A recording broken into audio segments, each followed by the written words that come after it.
Smiling? What would you like? Are we angry? Left my pitchfork in the car. Please. Okay. No long rambling. What are you saying, Howie? I'm just getting close to Howie's lunchtime. Okay. This one's not on. Do we want this guy on? No, I think it creates feedback. Okay. So as you know, the governor released an overview of his education funding proposal this morning, and this group of education advocates and coalition would like to respond to that. I'm Panitch Thakur. I'm the spokesperson for the grassroots group Save Our Schools Arizona. Yesterday, in his State of the State address, Governor Ducey opened his speech by praising the work of, quote, regular citizens. Since last spring, and as recently as just yesterday, Save Our Schools Arizona, the local group of volunteer teachers, parents, grandparents, and concerned citizens, has been vocal in our opposition to public education defunding schemes like ESA voucher expansion, and our insistence on the need for substantial, sustainable funding for our wonderful public school teachers, staff, and schools. Arizona families are tired of being told education is a priority and then hearing proposals like the one we heard this morning that amount to scrounging for coins in the couch cushions. Arizona schools need more than $1 billion just to make up for what we lost a decade ago. Let me be clear, no budget proposal under $1.1 billion is new money. That is not new money. It is simply paying back a portion of what was taken out of the budget a decade ago. So paying someone back is not leadership. The plan we heard today maintains overcrowded classrooms. It maintains 2,000 teacher vacancies. It maintains the lowest paid teachers in the nation. It maintains out-of-date infrastructure and unsustainable conditions. It is not accelerating our ability to recruit and keep teachers, maintain classrooms, or develop a workforce for a strong economy. $100 million next year does literally nothing to raise our per student spending from the bottom in the nation. It doesn't even come close to making up the $500 per student that we stopped investing a decade ago. $100 million next year is less than $100 more a student. That doesn't even move the needle. The governor's proposal this morning simply doesn't solve the problem of chronic, decades-old, statewide underfunding. We know that the governor likes to talk about his business acumen and running Arizona like a business. But these insignificant, sloth-paced gestures hardly confront the crisis at the speed of business. What successful business fails to recruit 2,000 crucial employees and takes 5 years to do a third of a job? That's what Governor Ducey's plan from this morning is. Too little, too slowly. Arizona voters are done with half-hearted solutions to a massive crisis, which is why our coalition asked and suggested clear, sustainable solutions to be enacted this year, not over the course of 5 years. In that his budget proposal this morning does nothing to improve the status quo, we consider it a non-starter and will return to the table with our network and will be prepared to write and enact real solutions ourselves. Thank you. Now you'll hear from Beth from the Arizona PTA. Good morning. My name is Beth Simic and I am president of the Arizona State PTA. Yesterday, Governor Ducey gave his State of the State address, and this morning he shared his proposals for education funding. A year ago, Governor Ducey spent nearly half of the time of his State of the State address to address our schools. On Monday, it was 2 pages, and this morning it was 20 minutes. Yesterday, Governor Ducey reminded us that he's pledged to increase K-12 funding above and beyond inflation, and he was all about reminding us about new money that would be coming in, that he's injected into public schools. What he's failed to mention is that last year's increase was to settle a lawsuit. Not because of benevolence, not because he felt like being a good guy. Governor Ducey said, and I quote, "We can always do more for our kids and our teachers." Well, Governor Ducey, I'm glad you said that, and I'm glad you've been listening, because we need you to do more, a whole lot more. Here's what we need you to do that you didn't include in your speech yesterday and still didn't address today. You made no commitment to putting Prop 301, the state's 0.6% sales tax, on the ballot this year. When that expires in 2021, that leaves us very little wiggle room. And I'm not willing to chance $600 million for our public schools that tax brings in, because it's inconvenient for anyone's election year. Today, you described all kinds of new dollars that you plan to input into classrooms, but you failed to identify any corresponding revenue source other than the general fund. So without a dedicated revenue source, how is that going to help us to sort out the problems with underfunded and overcrowded classrooms? We're still hearing gimmicks and band-aids. My son Andy, as I've mentioned, has gone through his entire school career in an underfunded and overcrowded classroom.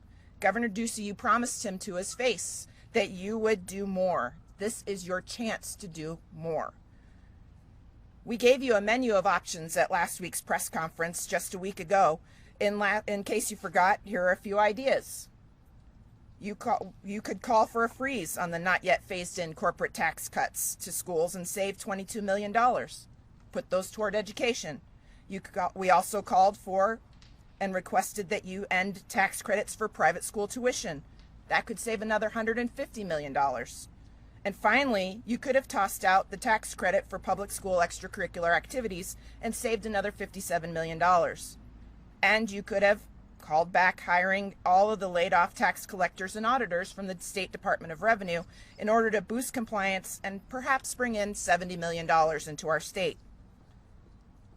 Add that to what you've described today, and that's just a tad over $400 million. Still not $1.1 billion that we need, but it's a whole lot more than what you've described for us so far today. So instead, you want to take credit for what the public schools have accomplished. Governor Ducey, the schools have accomplished these things in spite of you, not because of you. So please stop tapping yourself and patting yourself on the back and claiming that you are a public education hero when you are not. Your proposal will take another decade to bring our schools out of those pre-recession funding levels. That means kids like my 6-year-old and his classmates across Arizona are going to continue to suffer the same fate as those who are getting ready to graduate high school this year. They will be in underfunded classrooms, and it shows a true lack of commitment on this legislature's part to public schools. We parents are not fooled by this. We understand the gravity of this situation, and it's going to take a whole lot more than 10% of what was being asked to even begin to address the problems with public school funding. Gimmicks and band-aids are just not going to cut it. We need real solutions and a real sustainable funding source in order to accomplish these goals. And we will hold you and the legislature accountable for these actions. I promise you, Governor Ducey, when I met you 4 years ago when you were a candidate, that I would be holding you accountable. And I am still here doing just that. So let's try something novel. Let's try something like working together to really make things happen. I know that you've been listening. I know that you've heard my calls to action. I'm hoping that your budget on Friday will include a genuine effort toward a sustainable funding source to stop the public school funding crisis. I hope that you've got something really spectacular in planned for us to end this teacher shortage. I hope you will keep your promises. Hope is a good thing, maybe one of the best things of all. I hope you won't let me down like you did last year. I hope.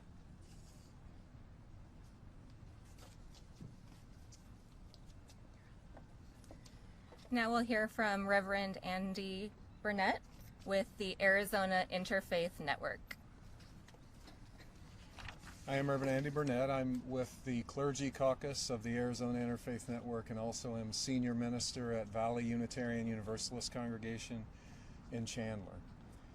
All of the world's faith traditions call us to care for the vulnerable, for those who rely on us for basic services, and certainly that includes taking seriously our responsibility to care for the youngest among us, those who make up the next generation.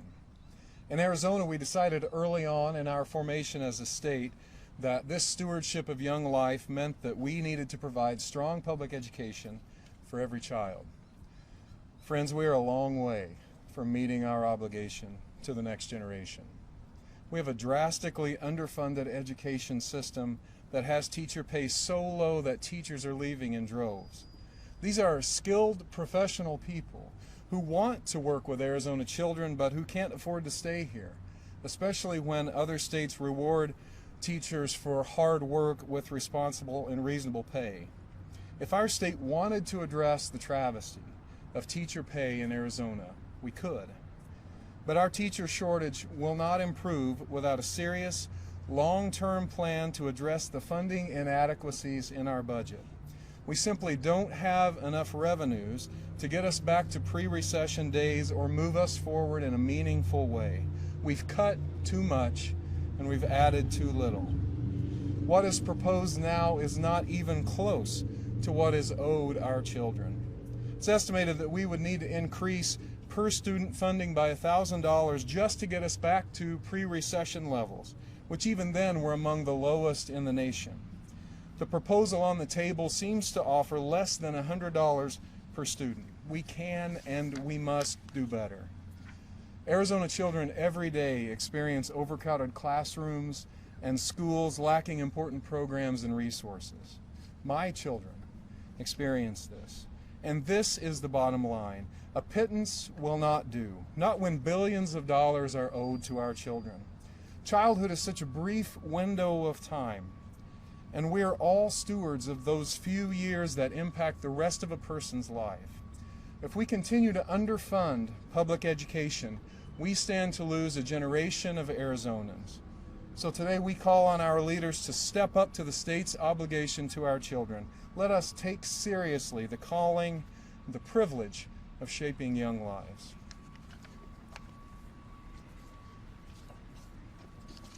At this time, any of us are available for questions. Well, let's talk about the obvious political question. I appreciate that it's, if you will, 10 cents on the dollar of what you think is owed. But I also know from what happened last year with 1, 2, 3 that these sort of things tend to take the wind out of a lot of sails. I saw a lot of school superintendents at this morning's event. I talked to the School Boards Association. They say, well, this may help us end our lawsuit. Does this take the wind out of your sails? Does this undermine what you're trying to do?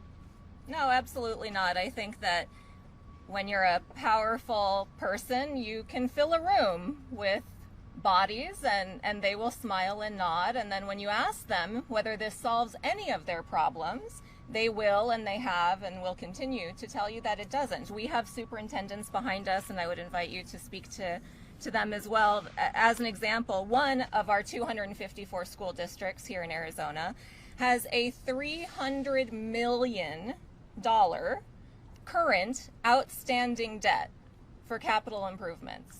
$300 million in one of our school districts.